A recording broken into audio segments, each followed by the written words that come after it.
Okay, good day, everyone. I want to take this time to wish you a happy Easter celebration. I believe you are doing well with your studies. This is week 8 online facilitation. And we will focus basically on revision, what we did in week 1, week 2, week 3, week 4, 5, 6, and 7. We'll try to revise them one by one. Okay, and I believe you've been doing your assignments and your exercises. So let's go through this. I remain Dr. Cyril Wazafwe, an associate professor of applied geophysics. I welcome you to the online facilitation of PHY 205, Introduction to Space Physics. Week 1. In week 1, you learn that astronomy is the study of the universe and the celestial bodies, gas and the dust within it. In week 1, we studied astronomy, and we saw the definition of astronomy as the study of the universe and the celestial bodies, gases, and the dust within it. The terms astronomer and astrophysicist are basically identical, because astronomers are those who study astronomy, while astrophysicists are those who study astrophysics. They are basically identical.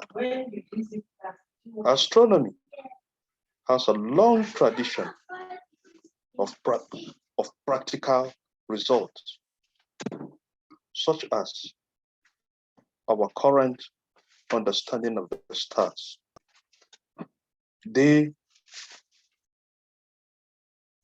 and night, the seasons, and the phases of the moon. I said astronomy has a long tradition of practical results, such as our current understanding of the stars, day and night, the seasons, and the phases of the moon. We all know that the reason why we have day and night is basically as a result of the rotation of the earth. And we have seasons and years because of the revolution of the earth. The earth basically has two motions, the rotational and the revolutional. That is why we have day and night, seasons, and years.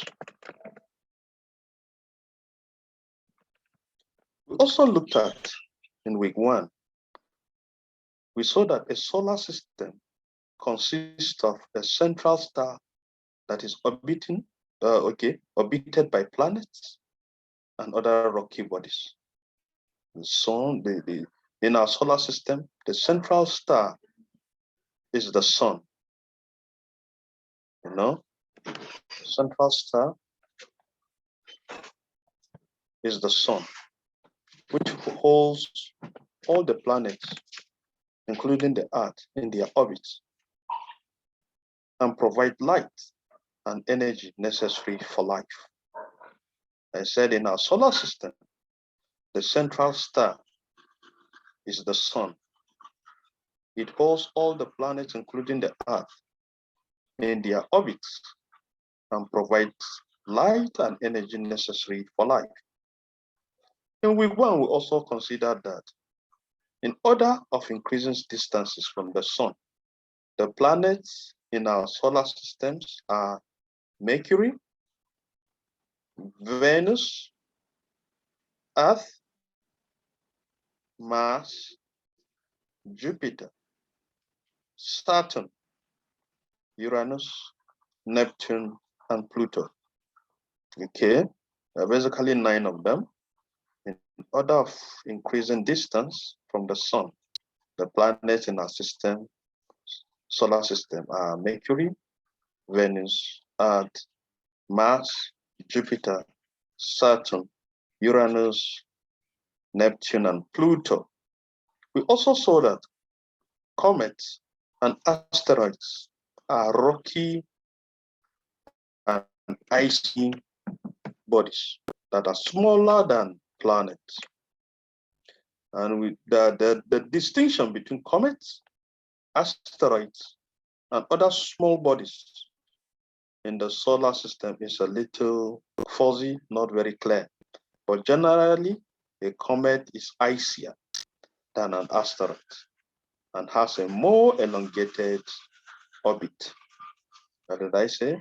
We learned that the distinction between comets and asteroids and other small bodies in the solar system is not very clear. But generally, a comet is icier than an asteroid and has a more elongated orbit. The first law states that each planet moves in an elliptical orbit. That is the Kepler's laws of planetary motion. And the first law states that each planet moves in an elliptical orbit with the sun at one focus of the ellipse. Okay? So we considered both the first Kepler's law, the second Kepler's law, and the third Kepler's law. Okay? Then in week 2, we learned that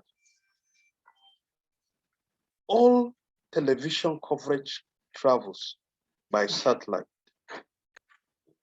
Today, reaching directly to the home from space. All television coverage travels by what? By satellite.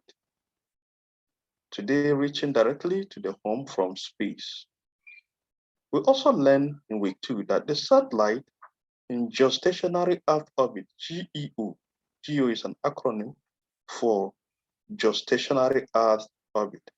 Revolves around the Earth in the plane of the equator once in 24 hours, maintaining precise synchronization with the Earth's rotation. Okay? There are 2 other classes of 24-hour orbits. We learned that they are the geosynchronous orbit and the highly elliptical synchronous orbit. So don't forget that. Always remember there are 2 other classes of 24-hour orbits, which include the geosynchronous orbit and the highly elliptical synchronous orbit. Also in week 2, we learned that the purpose of the aircraft transponder is to add the identification of the aircraft and actively enhance the power to be reflected back to the radar transmitter. Let me take that again. The purpose of the aircraft transponder is to add the identification of the aircraft and actively enhance the power to be reflected back to the radar transmitter. In week 2, we also learned that a spacecraft is the actual piece of hardware that is launched into orbit to become an artificial satellite for the purpose of providing a radio repeater station. Okay. Also in week 2, we learned that the behavior of a satellite in Earth orbit follows Kepler's laws of planetary motion. We listed the 3 Kepler's laws of planetary motion. and I believe list them if you are asked to do so. Don't forget that. Then we also learned that the lower Earth orbit, LEO, the lower Earth orbit LEO systems employ satellites at altitudes ranging from 500 to 1,000 kilometers. Okay, the lower Earth orbit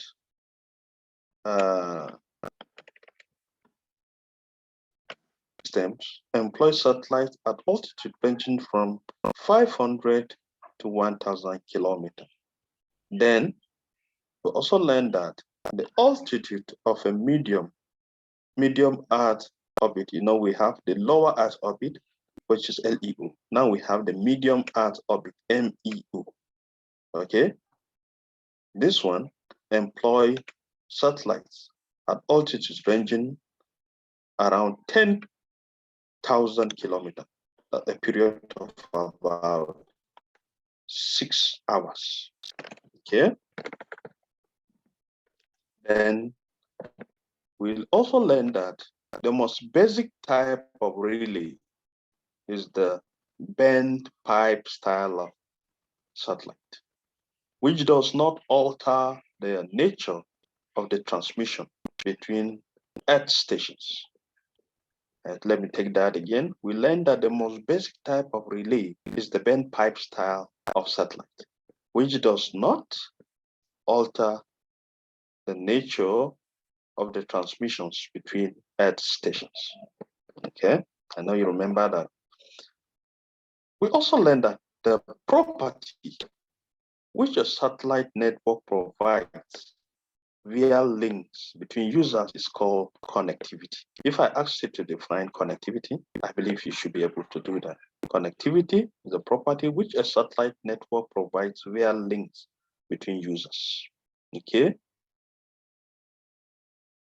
Now, we also learned that the three generic forms of connectivity are pin-to-point, PTP, point-to-point, which are point-to-point, point-to-multipoint, and multi-point interactive.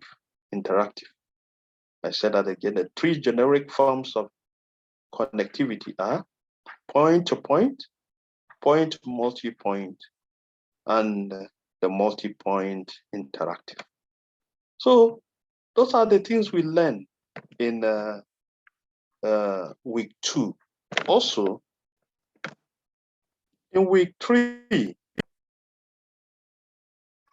we learned that atmospheric sciences is an umbrella term for the study of the atmosphere, its processes, the effects other systems, such as the oceans, have on the atmosphere, and the effects of the atmosphere on these other systems. Let me take that again. We've learned that atmospheric sciences, the term is an umbrella term for the study of atmosphere and its processes, the effects other systems such as the oceans have on the atmosphere, and the effects of the atmosphere on these other systems. Then we also learned that meteorology includes atmospheric chemistry and atmospheric physics, with a major focus on weather forecasting.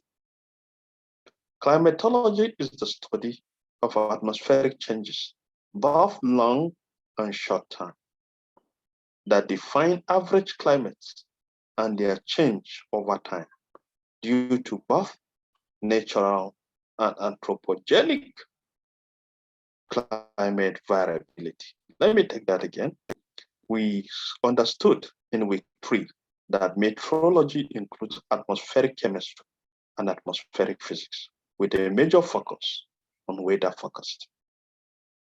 Are we together?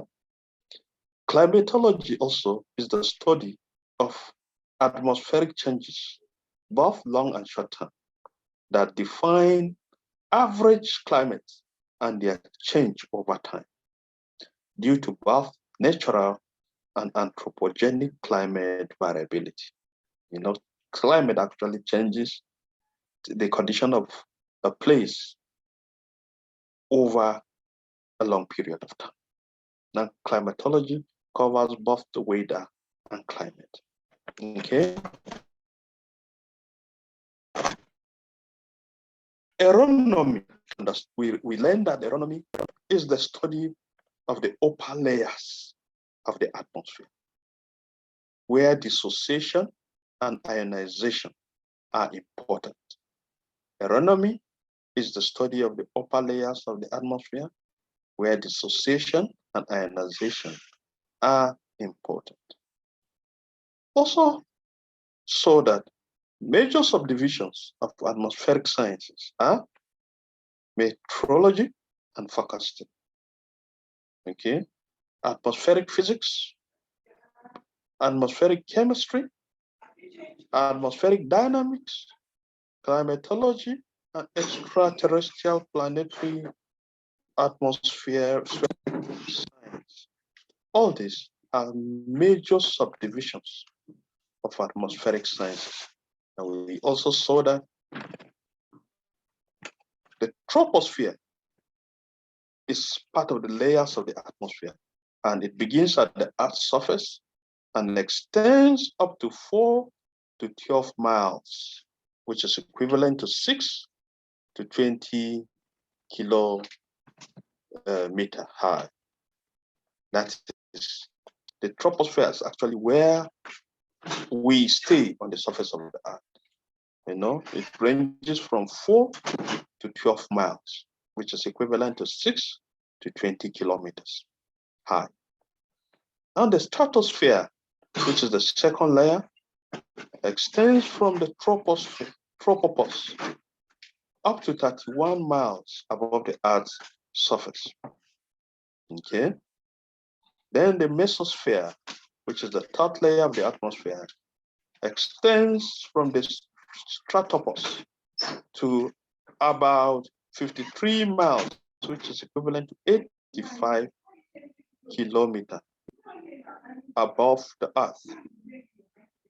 The gases, including the oxygen, that's the oxygen molecules, continue to become thinner and thinner with height. What I say, we learned that the gases, including the oxygen molecules, continue to become thinner and thinner with height.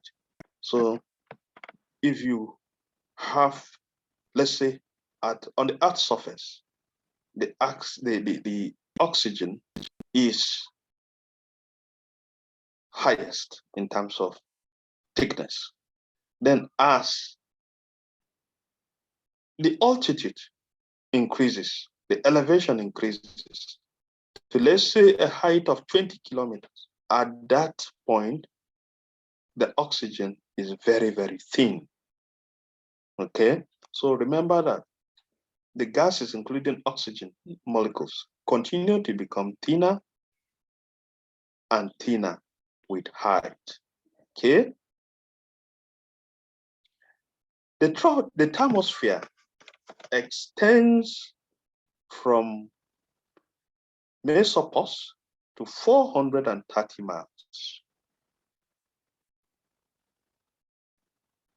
Okay, the thermosphere extends from the mesopause to 430 miles. 900, and that is equivalent to 990 kilometers above the Earth. This layer is known as the upper atmosphere. Upper atmosphere. So it's equivalent to thermosphere. If you're asked what is upper atmosphere, you should be able to remember that it's equivalent to the thermosphere.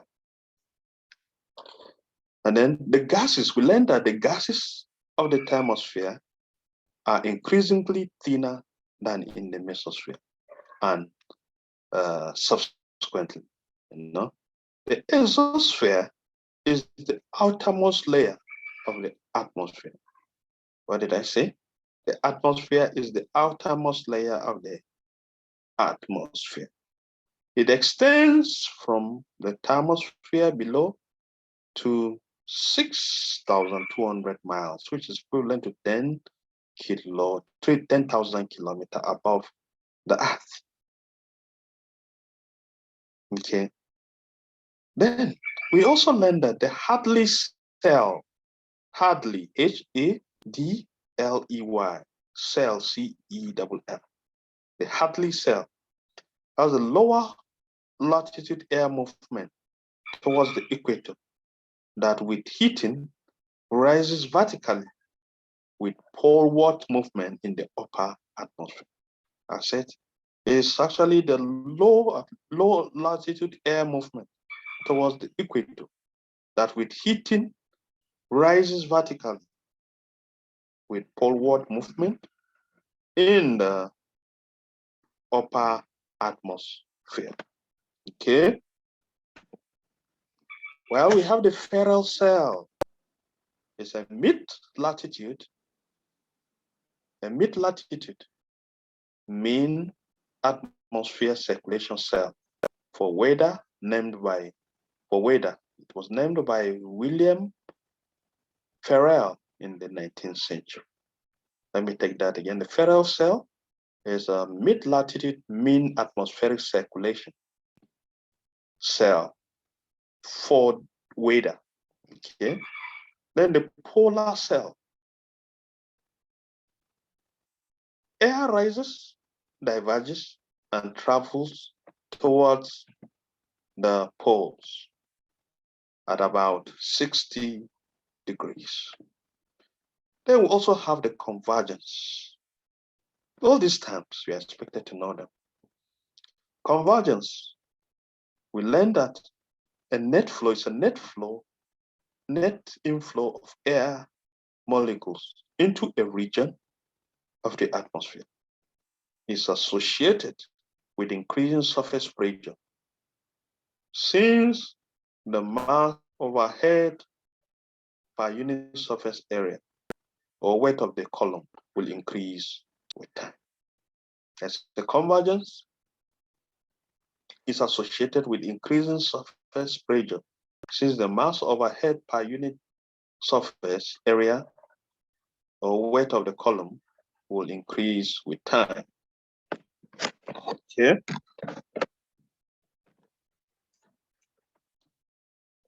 Then the divergence is a net outflow of air molecules from a region of the atmosphere. Is always associated with decreasing surface pressure, since the mass per unit surface area or weight of the column will decrease with time. Please make sure you understand the difference between convergence and divergence in the terms of atmospheric science. Okay. Now, in week 5, we learned that clouds are formed by air rising, expanding, and cooling. You said we learned that in week 5, we learned that clouds are formed by air rising, expanding, and cooling. So as air rises and expands and cools, clouds are formed. Then we have precipitation. Okay. Clouds occur due to 1, surface heating and free convection. Surface heating and free convection. 2, clouds occur due to uplift along topography, including mountains. I say clouds occur due to what? Uplift along topography, including mountains. 3, we also learned that clouds occur due to widespread ascent due to convergence of surface air. Clouds occur due to widespread ascent due to convergence of surface air. 4, we also learned that clouds occur due to uplift along weather fronts. Please do not forget this. I will ask you, clouds, how are clouds formed? Explain how clouds are formed.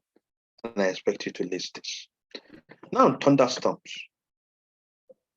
We learned that thunderstorms are very tall clouds that extends from near the ground up to and often slightly above the top of the troposphere. Don't forget that the troposphere is at the first layer. That's where we live as humans. Then the bottom layer of the atmosphere. Okay, let me take that again. Thunderstorms are very tall clouds that extend from near the ground up to and often slightly above the top of the troposphere, the bottom layer of the atmosphere. Okay. A thunderstorm has a characteristic cylindrical or slightly hourglass shape with a puffy cauliflower texture. I say thunderstorm has a characteristic cylindrical or slightly hourglass shape with a puffy cauliflower texture. Clouds with this texture are called cumulus, and clouds that produce rain are called nimbus. I'll ask you to differentiate between cumulus and nimbus. Don't forget that. Don't forget that. Weak thunderstorms are called thunder showers. Weak thunderstorms are called thunder showers. Thunderstorms form when the air close to the ground is warm and humid. When this warm air lifts, it becomes cooler, and the water vapor in the air condenses, forming a cloud. Okay? Remember, as I said, we learned that thunderstorms form when the air close to the ground is warm and humid. When this warm air lifts, it becomes cooler, and the water vapor in the air condenses, forming a cloud. Okay? Now, streamlines. We have streamlines, strict lines, path lines.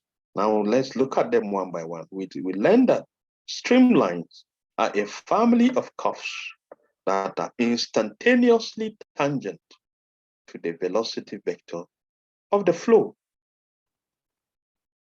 while strict lines are the locus of points of all the fluid particles that have passed continuously through a particular spatial point in the past. Dye steadily injected into the fluid at a fixed point extends along a straight line. Okay, I said straight lines are the locus of points of all the fluid particles that have passed continuously through a particular spatial point in the past. And the path lines, we saw that they are the trajectories that individual fluid particles follow. Okay, so if I ask you to define streamlines, strict lines, and path lines, I expect you to be able to do that. Atmospheric dynamics involves the study of observations and theory dealing with all motion systems of meteorological importance. Okay. Now, week 6. In week 6, you learn that a rocket is a device which propels itself by emitting a jet of matter. I said, a rocket is a device which propels itself by emitting a jet of matter. The momentum carried away by the jet results in a force acting so as to accelerate the rocket in the direction opposite to that of the jet. Okay, as I said, the rocket basically works based on the Newton's start law of motion. I told you that the Newton's start law of motion is defined, states that for every action, there is an equal but opposite reaction. Okay, a rocket can function in a vacuum and in fact works better because air pressure retards the exhaust and reduces the thrust. We also learned that the rocket principle is the basis of all propulsion in space and all launch vehicles. We also learned that the thermal rocket motor is a heat engine. It converts the heat generated by burning the propellant, that's the propellant fuel and oxidizer, in the combustion chamber and into energy of the emerging exhaust gases. Okay. Then in week 7, we learned that modern cosmologists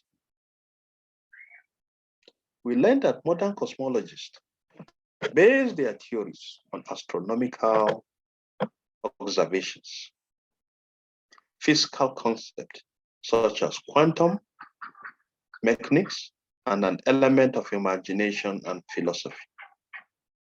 The current standard model of the origin of the universe, called the Big Bang Theory, proposes that a major event, not unlike a huge explosion, set free all the matter and energy in the universe and started its expansion. That's the Big Bang Theory. Also learned that the steady state theory says that the universe has always looked more or less the same, as it does not now, and that it does not change over time. We also learned that international space laws arises from treaties and custom. And we defined that custom, we learned that custom is defined as general principles of international law, not embodied in any treaty, but observed and considered binding by civilized nations.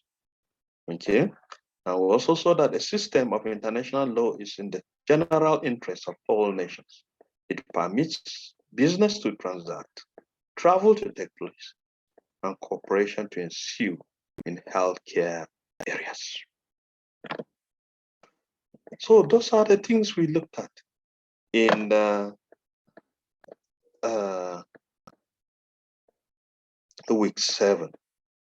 So I will say I appreciate you all for your time, and I will advise you to make sure before your exam you have studied all your TMS and exercises, self-assessment exercises I gave you. Make sure you know them very well, and I wish you all the best. See you next time. I hope you pass the course and not carry it over. Best wishes.